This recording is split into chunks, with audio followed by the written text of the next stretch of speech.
నమస్తే, welcome to my channel Nagendra Vepuri. My dear friends, ఈరోజు ప్రజాభిమానం పుష్కలంగా పొందిన పవన్ కళ్యాణ్ గురించి మాట్లాడుకోబోతున్నాం. కోట్ల మంది అభిమాన సినిమా నటుడు పవన్ కళ్యాణ్ జననాయకుడిగా ఆవిర్భవించి జనసేన పార్టీ అధినేతగా అప్రతిహతంగా సాగిస్తున్న రాజకీయ ప్రస్థానం గురించి కొన్ని విషయాలు తెలుసుకుందాం. 2014లో జనసేన పార్టీ ఆవిర్భవించినప్పటికీ రాజకీయ ఎన్నికల కురుక్షేత్రంలో మొదటిసారి పోటీ చేసింది మాత్రం 2019 ఎన్నికల్లో అని మీకు తెలుసు కదా. 2014లో ప్రీ పోల్ సర్వేలన్నీ జగన్మోహన్ రెడ్డి వైసీపీ పార్టీ గెలుస్తుంది అని తెలిపాయి. అప్పుడే జనసేన పార్టీ ఆవిర్భవించింది.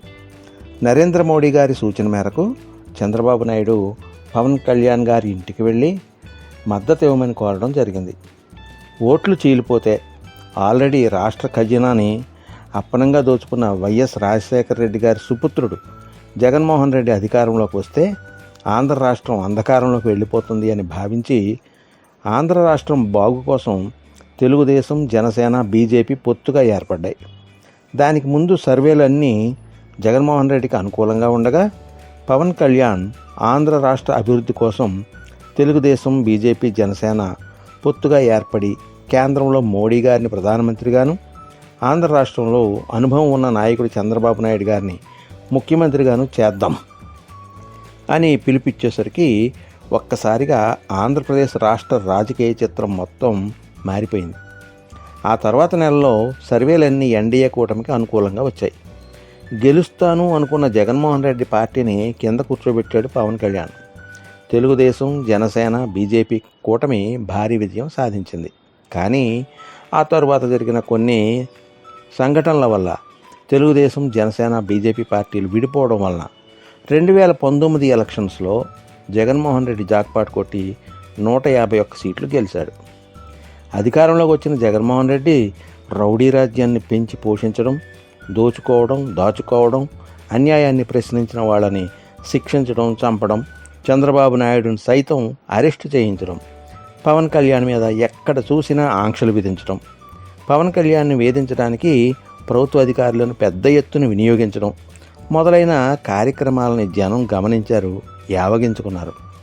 వీటన్నిటినీ ఎంతో ధైర్యంగా ఎదుర్కొన్న పవన్ కళ్యాణ్ గొప్ప కార్యాచరణకు పూనుకొని ఆంధ్రప్రదేశ్ డెవలప్మెంట్ కోసం, భావితరాల భవిష్యత్తు కోసం 2024లో నరేంద్ర మోడీ గారిని, చంద్రబాబు నాయుడు గారిని కలిపి జనసేన, తెలుగుదేశం, బీజేపీ పార్టీలు కూటమిగా ఏర్పరిచిన పవన్ కళ్యాణ్ జగన్మోహన్ రెడ్డిని అధపాతాళానికి తొక్కిపడేస్తాను అని చెప్పి మరి 151 సీట్లు ఉన్న వైఎస్ఆర్సీపీని 11 సీట్లకు పరిమితం చేసి భూమిలోకి పాతిపెట్టేశాడు.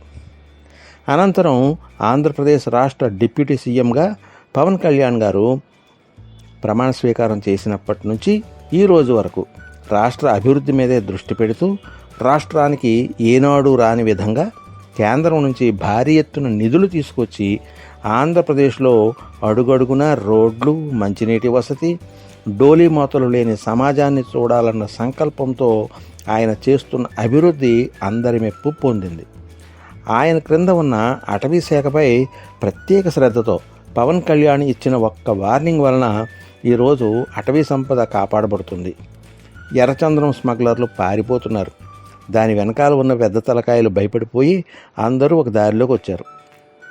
ఇప్పుడు అడవి ప్రశాంతంగా ఉంది అంటే అది ఒక్క పవన్ కళ్యాణ్ వల్లే జరిగింది. 2024 ఎలక్షన్లకు ముందు జనసేన పార్టీ బలం 20%గా ఉండేది. ఇప్పుడు అది డిప్యూటీ సీఎంగా పవన్ కళ్యాణ్ చేస్తున్న అభివృద్ధిని చూస్తున్న న్యూట్రల్ ప్రజలు జనసేన పార్టీ కార్యకర్తలు కానీ, ఆ పార్టీని అభిమానించేవారుగాను తయారయ్యారు.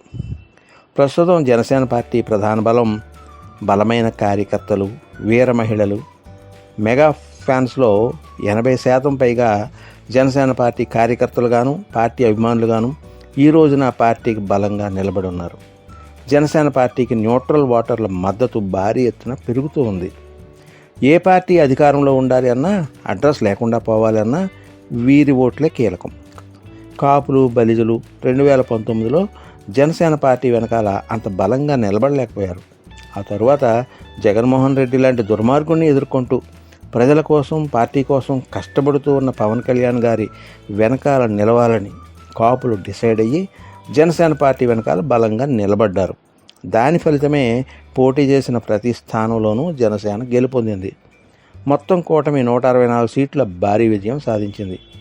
కాపులు, బలిజులు అందరూ ఒక్కటై 2024 కన్నా బలంగా ఇప్పుడు జనసేన పార్టీ వెనకాల నిలబడి ఉన్నారు. పైన చెప్పిన విషయాలన్నీ స్పష్టంగా చెప్తున్నది ఒకటే. ఈ రోజున ఆంధ్రప్రదేశ్లో చాలా బలమైన పార్టీగా జనసేన పార్టీ అవతరించింది. అటు ఇటుగా జనసేన పార్టీ ప్రస్తుత బలం 35%గా ఉంది. 2029 కూడా జనసేన, తెలుగుదేశం, బీజేపీతో కూడిన ఎన్డీఏ కూటమిదే. 2029 ఎలక్షన్ తర్వాత వైసీపీ క్లోజ్ అయ్యి ఆ ఓటు బ్యాంక్ జనసేన పార్టీకి షిఫ్ట్ అవుతుందని అంటున్నారు. 2029 ఎలక్షన్ కోసం అందరూ తలో చేయేద్దాం. మనం చేయవలసింది ఏమీ లేదు.